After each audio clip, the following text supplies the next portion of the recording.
નમસ્કાર દર્શક મિત્રો, હું છું રિપોર્ટર યાસીન ભાગોર અને આપ જોઈ રહ્યા છો ફતેપુરા લાઈવ।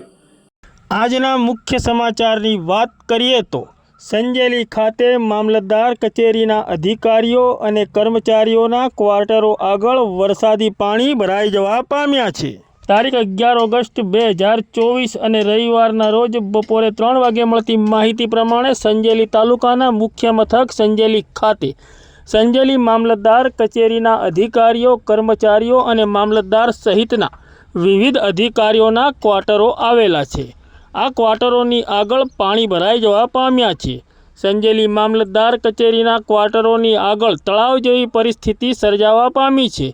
ત્યારે સંજેલી તાલુકાના વહીવટીતંત્રના ટોચના અધિકારીઓ અને કર્મચારીઓના રહેણાંક નિવાસસ્થાનોની આગળ પાણી ભરાઈ જવા પામ્યા છે। ત્યારે આ અધિકારીઓ અને કર્મચારીઓના નિવાસસ્થાનોની આગળ ભરાયેલા પાણીને દૂર કરવા માટે સંજેલી ગ્રામ પંચાયત તંત્ર તદ્દન નિષ્ફળ નીવડ્યું હોવાનું અહીં જણાઈ આવે છે। ત્યારે સંજેલી તાલુકાના ટોચના વહીવટીતંત્રના અધિકારીઓ અને કર્મચારીઓના ક્વાર્ટર આગળ આવી પરિસ્થિતિ હોય તો સંજેલી ગામના ગ્રામજનોની શું પરિસ્થિતિ હશે તે માત્ર કલ્પના કરી શકાય તેમ છે।